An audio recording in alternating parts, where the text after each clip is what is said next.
大家好，我是小白，今天给大家分享的是一部大尺度恋爱日剧《恋爱同盟》。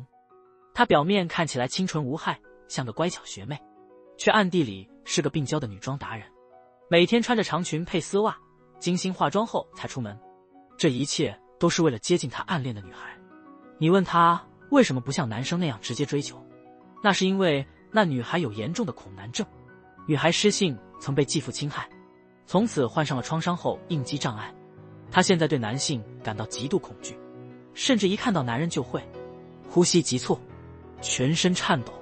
这种心理障碍严重干扰了她的日常生活。为此，为了尽量少接触男性，失信故意剪了短发，打扮成男人的模样。但她一旦男装出场，因帅气过人，在学校圈了一大批迷妹。小何发现了一家专门接待女性顾客的咖啡馆，建议失信去应聘服务员，或许能帮失信缓解 PTSD。 失信稍微想了想，觉得这想法挺好，就带着简历去参加面试了。但他一走出校门，一个男生突然搭讪，他吓得立刻呼吸不畅，蹲在地上。这时一个女生走过来帮他，在这位女生的安抚下，失信逐渐平静下来。这女生帮失信捡起了地上的东西，随后自我介绍说她是绿子，失信的学妹。失信在学校很有名气，所以一眼就认出了失信。他很感激绿子的帮助，但现在得赶去面试。店长查看了他的简历，因他无兼职经验而婉拒。失信无奈地垂头离开，刚出门就被一个男人撞到。但奇怪的是，他的 PTSD 没触发。虽然察觉到失信的异常，他却没有上前询问。他冷漠地走进了店里，原来这个男人就是咖啡店的厨师。他在垃圾桶发现了失信的简历，考虑了一会儿，他请店长聘请失信。失信回家10天已经黑了。绿子突然出现了，失信好奇他怎么会来这里。绿子说他就住在附近，他是特地来归还失信白天落下的笔袋。失信很感激地接过笔袋，但失信并不知道笔袋里的秘密。失信一上楼，绿子也紧跟着上去了，而且他居然就住在失信隔壁。失信刚到家，妈妈就打来电话。失信显得很不耐烦，原来自从失信遭遇不幸后，他妈就得了创伤后应激障碍，非常担心失信再受伤害，因此每天都要打电话检查3次，让失信报告自己的行踪。挂掉妈妈的电话后，失信收到咖啡店面试通过的消息，他兴奋极了，立刻给小何打了电话。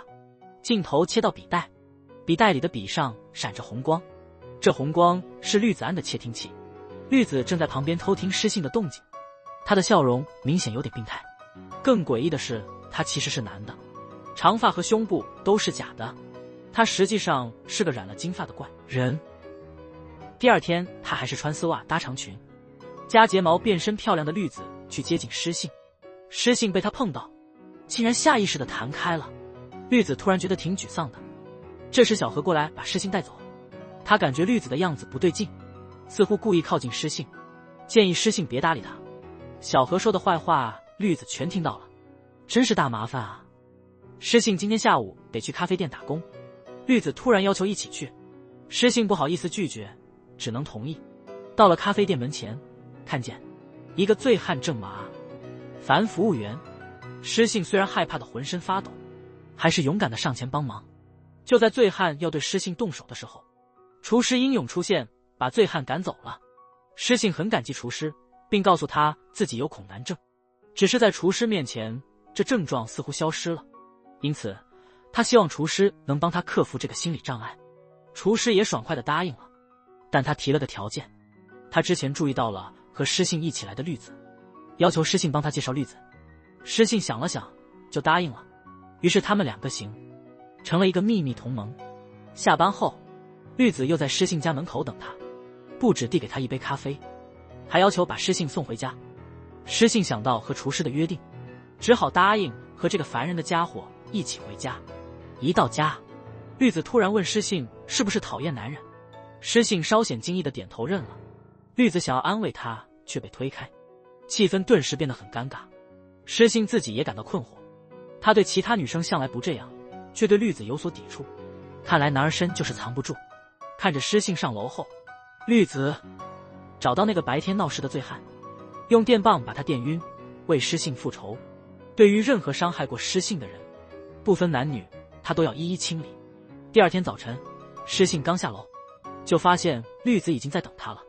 他百思不得其解，绿子怎么总准时出现？再仔细观察绿子的长相和走路姿势，他发觉绿子和她前男友越来越像。两人经常一起在学校现身，同学们都误认为他们在交往。诗信借此机会说不想给绿子添麻烦，让绿子离自己远点。绿子却表示她根本不介意。其实绿子内心乐得被误会，这样她就能独占诗信了。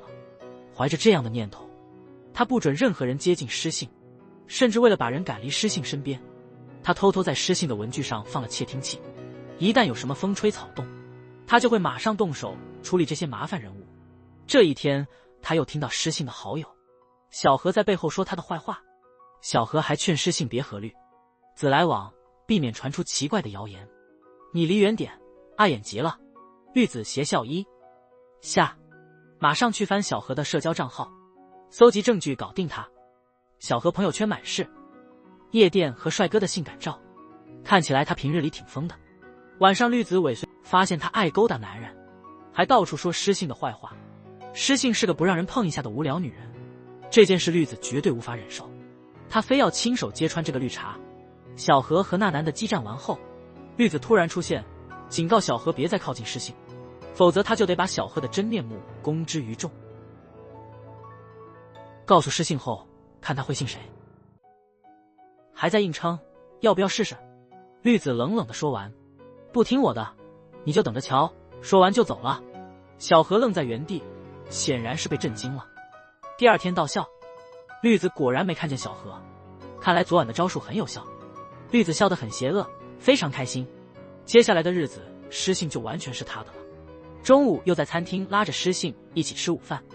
诗信觉得他和他的前男友挺像。为了证实这个荒唐的想法，绿子去拿餐的时候，诗信偷偷翻开他的钱包查看证件，发现绿子的学生证标明性别为女，且就读的是只招女生的女校，看来自己多虑了。此时绿子回来，邪魅一笑，原来他故意把钱包留在桌上，连学生证都是假的，只为消除诗信的疑虑。午餐后，绿子还陪诗信去打工。诗信到咖啡店的路上遇到一个中年男士，他的 PTSD 症状突然发作，旁边的绿子耐心安慰他，他才慢慢平静下来。诗信说自己特别害怕穿卡其色、条纹裤的男性。正当他想说明原因，绿子打断了他，劝他放下那些痛苦的回忆。这一幕刚好被路过的律师看到。到了咖啡店，律师主动提出要帮诗信治疗他的恐男症。诗信先慢慢接近他，接着握住他手5秒。在厨师的鼓励下，诗信缓缓靠近他，最终克服困难和厨师握手了。诗信兴奋地想进一步接触，但厨师说今天治疗就到这，然后他让诗信介绍一下绿子的情况怎样了。诗信不好意思说还没进展。没料到绿子忽然出现在咖啡店里，厨师一见绿子，觉得是个熟络的好时机，于是冲上前热情招呼。诗信感到很尴尬，只好介绍他们认识。厨师热心地说他去准备一份特制甜点给绿子。厨师视绿子如妹妹，而绿子却将厨师视为麻烦人，毕竟厨师对他有意，于是他就趁机除掉了厨师。厨师推出了特制的甜点，绿子大加赞扬，随即邀请厨师明天和他们一起看电影。厨师当然非常高兴。诗信一回家就看到妈妈来了，信妈一上来就问诗信怎么这么晚，是不是在外面和男生约会。诗信不敢说出自己打工的事，正想撒个谎解释一下，可是信妈根本不愿意听，一直在责备诗信不听话，如果再被男人骚扰会怎么样呢？此时幸运的医院来了电话，信妈作为主治医生必须回去手术，离开前还提醒诗信要远离男性。诗信感到非常沮丧，既然这么担心，为什么他遭受性侵时妈妈却没能立刻出现呢？绿子在隔壁听到了对话，气愤地大骂信妈，那个女人真可恶，她要折磨诗信到何时？每个人都让学姐痛苦。愤怒地咒骂，去死去死。大骂一番后，心情依旧沉重。他觉得诗信似乎对厨师有意思，他受不了别人靠近诗信，也不许诗信跟其他男人聊天。我会让你远离一切伤害，只要相信我就好。诗信。镜头拉近，绿子的房间贴满了诗信的照片，这些都是他偷偷拍的，简直就是个彻头彻尾的变态偷拍狂。第二天，他们3个一起去看电影。绿子一看到厨师就羞答答地冲过去，诗信看着两人竟然醋意大发。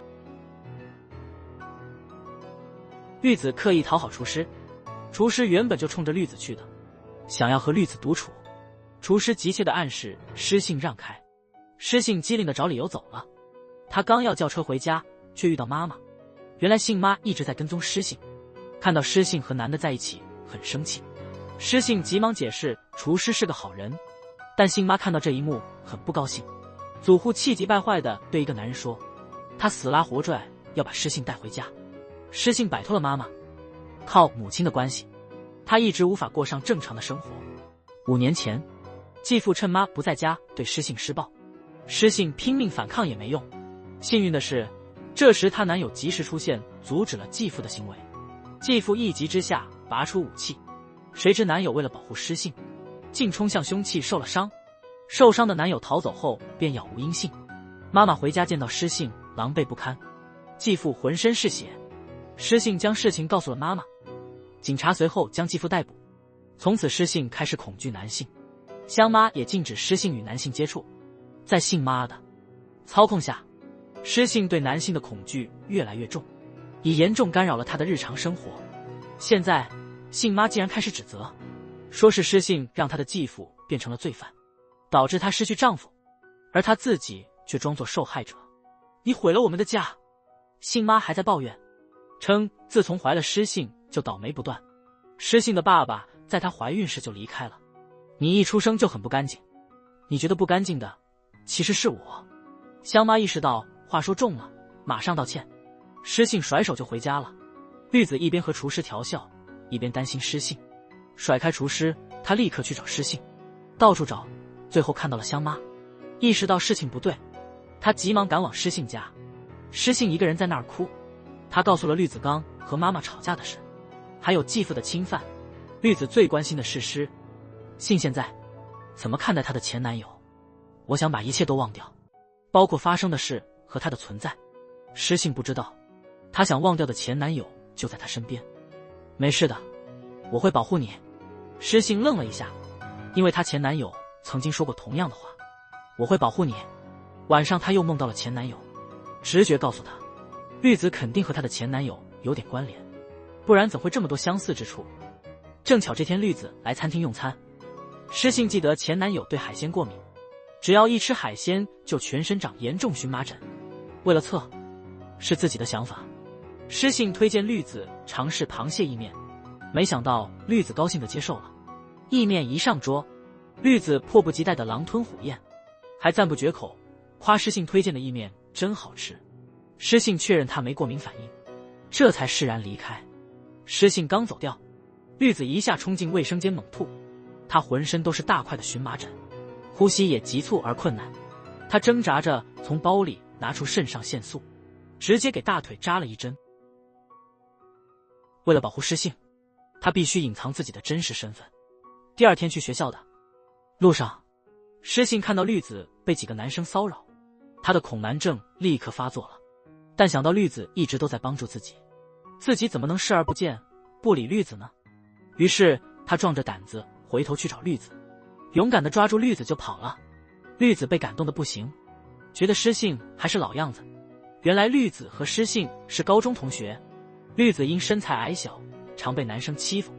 那时候诗信也是这么拉着他跑的，跑了好一阵，他们才停下来。绿子突然向诗信热情表白，诗信一时摸不着头脑，大吃一惊，毕竟这还是他第一次被女生告白。在回家路上，正巧又遇到了厨师，想到厨师对绿子有意思，但绿子却向自己告白，诗信一时间不知如何是好，只得赶紧找个理由闪人。厨师回到餐厅，反复思索，总感觉哪里不对劲，尤其是对绿子，他发现自己对她一无所知，于是拿出手机在社交媒体找到了她的账号。这个女孩名字学校都跟绿子一样，但看起来完全不像，肩膀上还有蝴蝶纹身。当他翻到一张合影时，惊讶地发现，合照中的短发男孩反而更像绿子。厨师一时有点懵，没想到绿子突然来找他，还一开口就邀厨师深入交流。厨师正好借机会确认身份，于是马上答应了。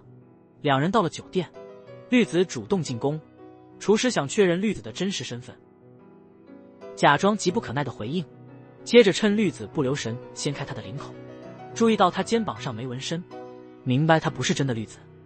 你是谁啊？绿子直接改变了声音。绿子呀！被愚弄的厨师气炸了，他撕开绿子的衣服和假发，这才看出他其实是个金发小伙。绿子坦白女装的真正意图，只为了能和诗信相处。厨师的举止有点怪异，拿起手机就想通知诗信，没料到绿子早就防着呢。他从角落抓起自己的手机，原来他记录了厨师先前的话，一切都被录下了。只要有厨师向诗信透露自己的事，他就把视频上传网络。你到底想做什么？绿子说他想把视频删掉，按他的指示，厨师只能照做。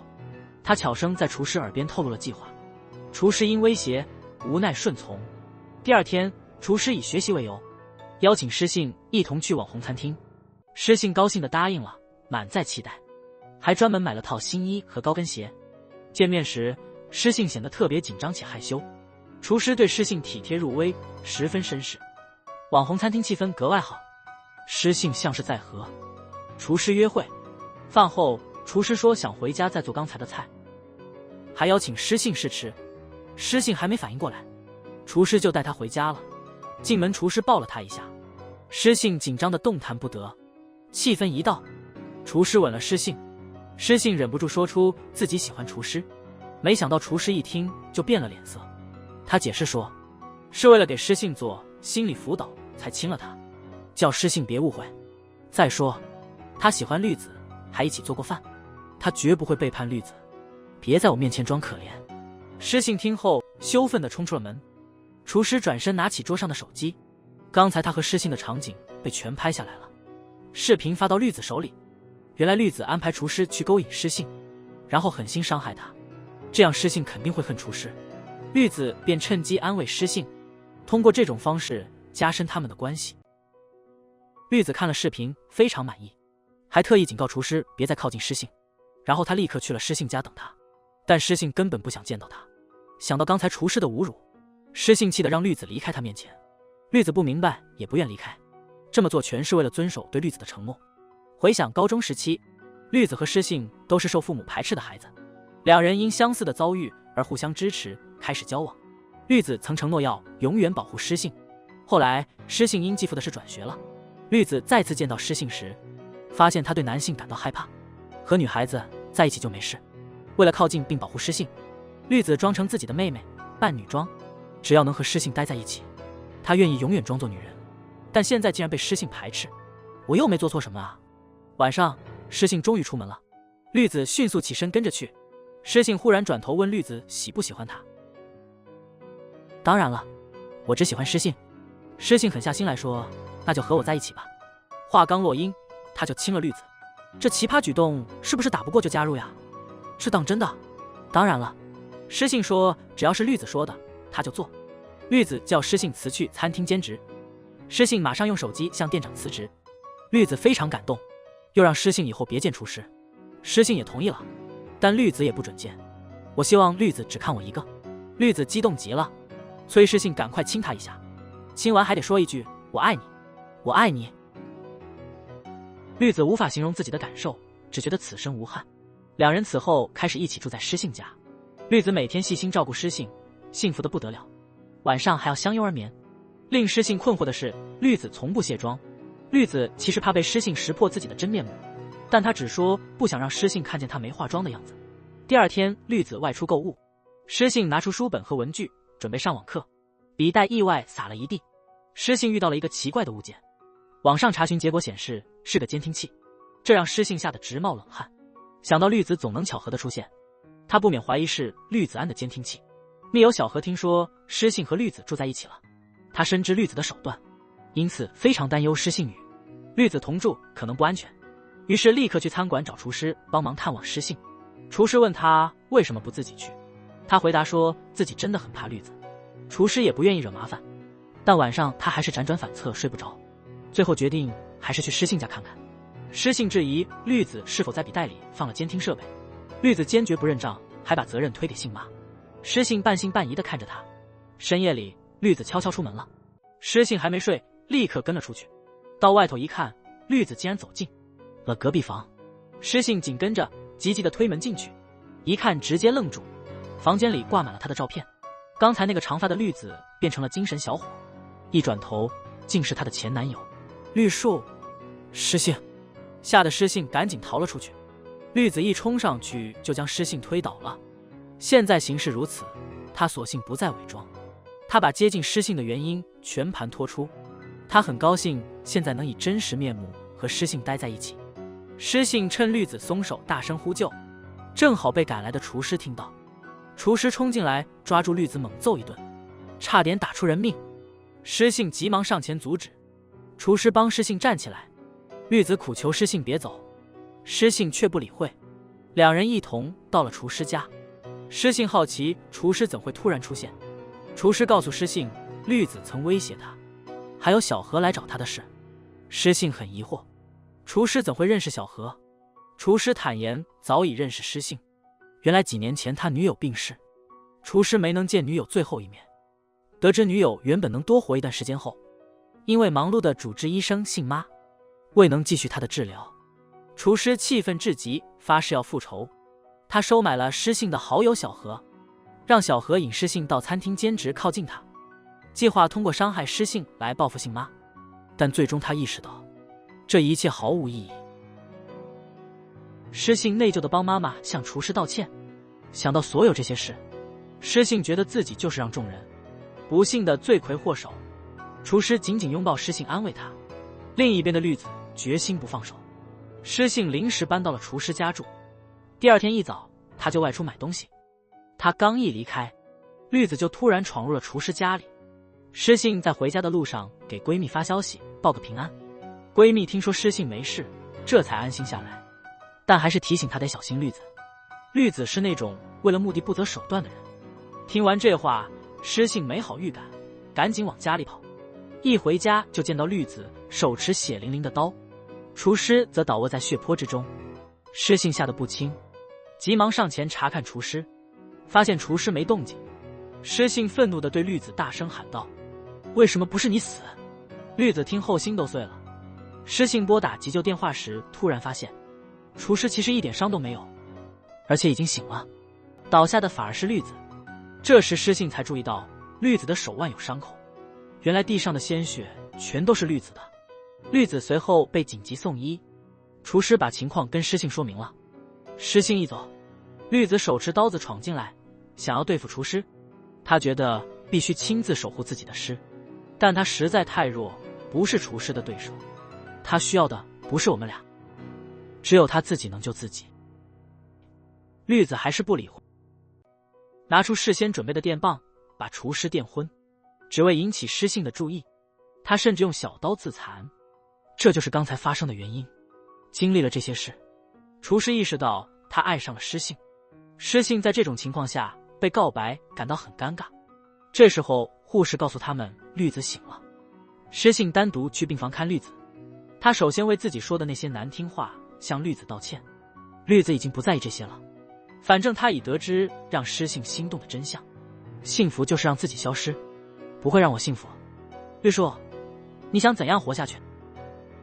什么能让你幸福？绿子从没考虑过这个问题，他始终是为施信而活。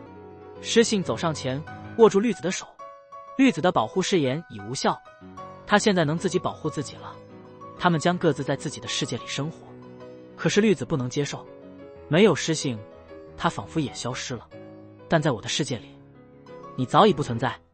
施信和绿子道别后决然离开。绿子最终明白，无论怎样努力，都挽留不住施信。施信没有选择留下，而是悄悄地走了。5年过去了，施信现在是心理医生了，不仅克服了恐男症，还和妈妈和好了。绿子也释放了对施信的执念，找到了工作，开始新生活。施信在路上得到闺蜜消息，朋友开的新餐厅要开业了，她立刻买了鲜花去祝贺。小白很好奇，你们能接受这种爱情吗？评论区告诉我答案。到此，秘密同盟就此完结了。我们下部剧再见。